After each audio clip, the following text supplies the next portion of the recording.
Coucou tout le monde, aujourd'hui je vous retrouve pour vous faire un petit retour de course magasin bio. J'ai fait la tournée des magasins bio, je suis allée dans 3 magasins bio différents la semaine passée. Je suis allée chez la Biocoop, voilà, le grand classique. Je suis allée chez Chlorophylle, c'est aussi apparemment une enseigne, en tout cas moi j'en ai vu 3 enseignes Chlorophylle, pas loin de chez moi. Et une qui est juste à côté de mon travail mais que j'ai jamais vue ailleurs, mais apparemment ça a l'air d'être une chaîne aussi, c'est les jardins de Léopold. Je crois que c'est comme ça. Jardin de Léopold. Donc, il y avait des choses que je savais vouloir acheter parce que je me suis prévue une semaine végane. Alors, je ne sais pas quand, mais en tout cas, j'ai commencé à repérer des recettes, etc. Donc, il me fallait quelques ingrédients bien spécifiques que j'ai trouvés. Et après, comme j'étais en période de jeûne quand j'ai fait ces courses-là, vous savez que quand je suis en période de jeûne, j'ai la folie d'acheter de la bouffe, donc j'ai trouvé quelques petits trucs que j'avais envie de goûter et je me suis mis aussi plein de challenges. Enfin, je voudrais faire des journées dans mon assiette mais à thème, et donc j'ai réussi un peu à repérer des choses dans les rayons frais, mais j'ai acheté que du sec et du pas frais en fait, que je peux garder un certain temps. Voilà, donc je vais vous montrer tout de suite. Ça va un peu dans tous les sens, il n'y a pas de catégorie bien spécifique ou quoi qu'est-ce. J'ai acheté voilà ce qui me faisait envie. J'ai acheté de la farine de coco parce que j'aime beaucoup faire j'aimerais bien me mettre à faire les pancakes, des gaufres, des crêpes, etc.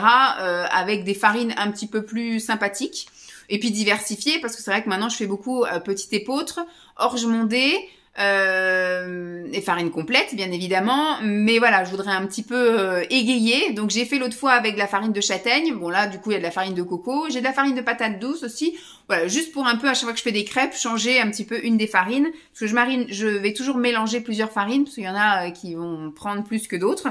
Si une fois j'avais tenté de faire qu'avec de la farine de soja et les crêpes n'accrochent absolument pas à la poêle, donc voilà, il vaut mieux que je mélange plusieurs farines pour que ça marche. Donc de la farine de coco.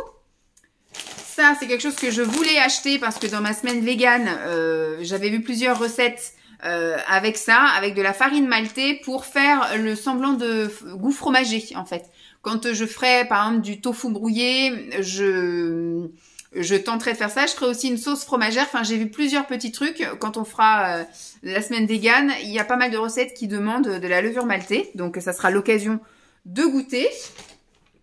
Ensuite, j'ai trouvé donc du son d'avoine. Ça, on en trouve partout, même maintenant dans les magasins supermarchés, c'est ça que je veux dire. Mais autant que j'étais là, je l'ai pris. Son d'avoine, ça, j'en mets dans mes porridge ou dans mes bowl cakes. Voilà. J'ai également repris de la farine. Ah bah non, ça c'est pas reprise parce que je vois que la couleur c'est à peu près la même que celle d'orge mondée. Mais celle-ci c'est de la farine d'avoine demi-complète. Celle-là je l'ai jamais essayée, donc ce sera l'occasion. Il me semble que celle-ci elle est aussi riche en protéines. Ouais, 9,8% au 100 grammes. Donc impeccable. Ensuite, ça, je l'ai pris simplement parce que c'était en promotion. Et quand j'ai regardé derrière, il y a quand même 11... Alors, c'est quand même vachement bien. Il y a quand même 11 grammes de protéines au 100 grammes. Donc ça, c'est cool. Et au niveau du sucre, on est à 9 grammes de sucre pour 100 grammes. Donc, je me suis dit, ça, c'est très bien. C'est un peu cher pour ce que c'est. Mais là, vu qu'il y avait 10%, c'est l'occasion de tester. Donc, c'est un muesli au chocolat noir. Hop. Ensuite, ça c'est pour un challenge, mais c'est parce que j'aime aussi beaucoup. Ce sont des chips de betterave. Chips de betterave. Ensuite, hop, toujours pour un challenge, ça ce sont des frites de patates douces. Des frites. Je sais pas si j'ai dit frites aussi pour eux, ce sont des chips. Des chips de betterave et des chips de patates douces. J'ai un ticket de caisse, je vais pouvoir le jeter. Alors pareil, ça faisait partie de ma liste. C'est du sel noir d'Himalaya. Et en fait, ça c'est pareil, c'est quand on mange vegan, il y a beaucoup de recettes qui, pour donner l'odeur et le goût de l'œuf, en fait. C'est du sel qui est un peu soufré, un peu, voilà, qui sent l'œuf pourri, entre guillemets. Et donc, ce qui fait que, comme j'ai très envie de tester le tofu brouillé. Donc, j'ai acheté, voilà, ce qu'il faut pour le tofu brouillé. Il faudra que j'achète du tofu au moment où je le ferai. Donc, je le mettrai en émietté. Mais j'ai acheté du curcuma. J'ai déjà mis dans la cuisine, mais ça, je l'ai pas acheté en magasin bio. Donc, voilà. J'ai acheté donc de la levure maltée et j'ai acheté ça. Et j'ai aussi de la crème, mais j'avais acheté aussi hors magasin bio, de la crème cuisine, là, avoine ou riz ou soja. Enfin voilà, je verrai quelle crème j'utiliserai. Mais voilà, ça il me tarde de goûter parce que c'est vrai que si ça peut remplacer, comme si on mangeait effectivement des œufs alors qu'il suffit juste de mettre du sel un peu soufré, ils disent que c'est quoi, hein, enlever le couvercle, tourner, extraire. Le sel noir appelé kalanamak est utilisé comme arôme dans les traditions culinaires. Le sel noir est utilisé essentiellement dans une cuisine végétarienne en raison de sa saveur soufrée intense rappelant celle des œufs. Voilà, donc il me tarde de tester ça. Ensuite, j'ai trouvé donc toujours pour un challenge des pâtes couleur rouge. Elles sont au quinoa à la provençale. Vous imaginez, je pense que je ferai une journée dans mon assiette où je ne mange que des choses rouges. Donc j'ai commencé un peu à trouver des trucs. Dans le même style, j'ai trouvé des pâtes bleues parce qu'elles sont à la spiruline. Celles-ci, ça fait très longtemps que je les vois, ces pâtes-là. Mais j'ai jamais goûté, donc on va voir. Bon, celles-ci, il faudra que je fasse attention parce qu'elles sont aux œufs. Donc il ne faudra pas que je les mette dans un challenge vegan. Voilà, des pâtes bleues. Qu'est-ce que j'ai trouvé? Donc ça, j'ai repris ça parce que la dernière fois que j'étais au magasin bio avec Lancelot, il a voulu qu'on achète des pâtes lettres. Donc elles sont tricolores et c'est vraiment des grosses lettres. C'est pas des tout petites lettres qu'on met dans la soupe. Ça, c'est vraiment des grosses lettres.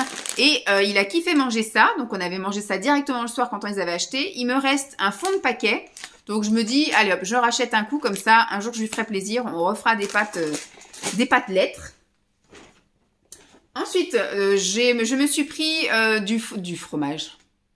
Une tablette de chocolat vegan nougatine noisette, 43% de cacao.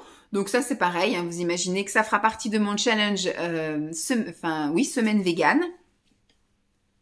J'ai trouvé de la véganaise, donc c'est de la mayonnaise vegan. Donc c'est cool. Il n'y a pas beaucoup quasiment pas du tout de protéines, hein, c'est que du gras. Matière grasse, 52%.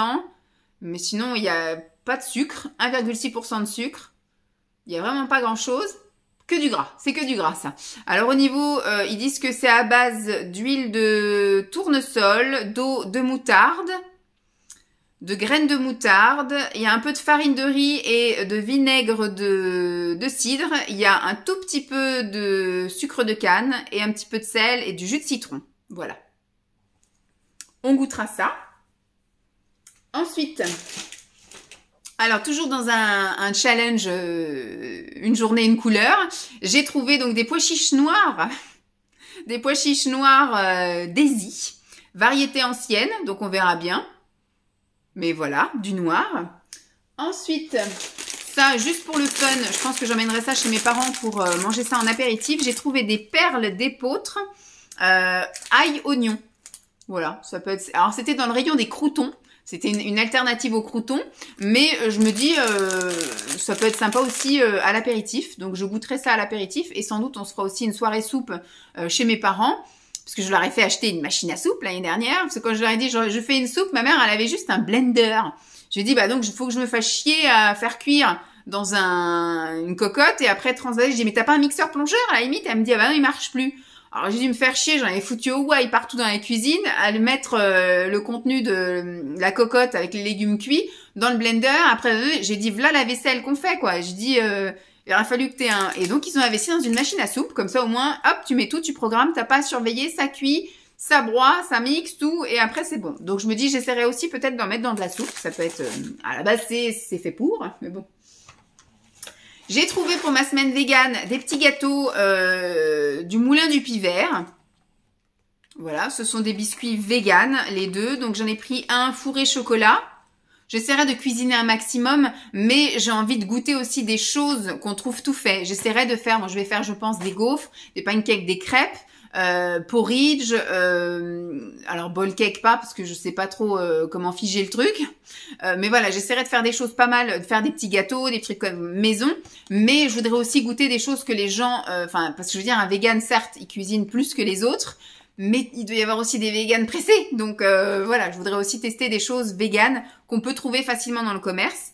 Enfin, dans le commerce, là, pour le fait, c'est en magasin bio, mais c'est quand même, maintenant, vous avez beaucoup plus de magasins bio qu'avant. Avant, il fallait faire des kilomètres pour trouver un magasin bio. Maintenant, il y en a dans toutes les villes. Quasiment. Et celui-ci, c'est fourré praliné. Voilà. Fourré chocolat et fourré praliné. C'était la promo en plus quand je les ai achetés, donc très bien. Ensuite, toujours pour les challenges de la journée couleur, j'ai pris des pains de fleurs comme ça, donc des cracottes en gros, des tartines craquantes au riz noir. Voilà, comme ça j'aurai des tartines noires. Je pense que je ferai fondre du chocolat noir et je tartinerai du chocolat noir dessus. Ça, juste pour mon petit plaisir personnel et pour goûter, c'est des galettes de riz comme ça, sauf que là c'est de sarrasin. Donc ce sont des galettes de sarrasin soufflées au chocolat noir. Voilà, juste pour mon plaisir comme ça personnel. Mon ticket carte bleue, je vais le jeter. J'ai trouvé de la caroube, donc la poudre de caroube, alternative au cacao. Alors à la maison, je crois que j'ai un paquet de Van Houten, qui est tout neuf, pas entamé, dans le garage pour les gâteaux. Finalement, je les utilise jamais. Chocolat chaud, on s'en fait très rarement. En tout cas, moi, depuis l'année dernière, depuis mon régime et tout, j'ai quasiment pas bu de chocolat chaud. Et sinon, j'ai un paquet de chocolat en poudre que Pascal m'a ramené des îles. Donc ça, pareil, je le garde bien précieusement. Mais à l'occasion, je goûterai et je pense que je tenterai aussi de le mettre dans des pâtisseries. Mais j'avais envie de goûter aussi la poudre de caroube, peut-être dans mon challenge vegan, parce que ça, c'est vraiment très prisé aussi, caroube par les véganes. J'ai pris justement pour pouvoir cuisiner pendant cette fameuse semaine végane, j'ai pris, alors moi je suis très crème quand on fait des quiches, quand on fait des pâtes, quand on fait, voilà, il y a même des légumes à la crème, etc. Moi je cuisine beaucoup avec de la crème, donc habituellement c'est de la crème fraîche, mais là je vais tenter d'autres alternatives. Donc j'ai déjà de la crème de soja dans le garage, je crois que je dois avoir de la crème de riz, de la crème d'amande, enfin j'ai plusieurs petites crèmes et donc j'ai trouvé d'autres petits trucs. La crème de millet, voilà, donc on va voir, millet cuisine. J'ai pris 2 crèmes d'avoine, voilà, avoine cuisine, et j'en ai pris une noix de cajou. Voilà, je sais pas si les goûts sont plus ou moins prononcés. Ensuite, juste pour pouvoir goûter, j'ai pris un wow gras. Alors c'est un peu du faux foie gras. Donc c'est terrine végétale à base de levure. Donc c'est de chez Tartex parce qu'il y avait Gaïa, le faux gras de chez Gaïa, c'était le double du prix de ça. Peut-être qu'il est merveilleux, fabuleux et tout, mais 5 € la petite boîte de pâté, ça me faisait un peu chier. Donc du coup, je reste sur ça et je goûterai ça, on verra bien. Et la dernière chose que j'ai dans mon panier magasin bio, c'est de la purée de pistache. Alors j'en ai déjà d'entamé, mais en fait j'ai déjà goûté que de la purée de pistache comme ça. Je trouve que c'est un peu fade. On sent un petit peu la pistache, mais il manque ce petit goût sucré. Donc il me reste la moitié d'un pot et je pense que je vais le mélanger avec je ferai peut-être fondre un peu de chocolat noir, vous voyez. Je vais un petit peu mélanger ça et je goûterai. Et donc, je voulais garder, parce que dans un challenge aussi, où je ferai une journée où je mange tout vert, eh ben, ça peut être aussi, voilà, faire partie de mon petit challenge. Voilà donc. Alors ça coûte très cher, mais c'est très bon, mais c'est un peu fade. Voilà, donc je me dis, il faut que je l'agrémente avec autre chose. Peut-être mélanger un peu comme quand vous faites une pâte à tartiner avec de la purée de noisettes et du chocolat noir. Bah là, c'est pareil. Ce sera de la purée de pistache. Avec du chocolat noir, ce sera une petite pâte à tartiner à la pistache. Bon, bah je vous laisse ici. J'espère en tout cas que ce retour de course vous aura plu. Il aura été très court, mais il aura été bien assez cher. Donc, on s'arrête là. Je vous fais de gros bisous et puis je vous dis à très vite. À très vite. Bye.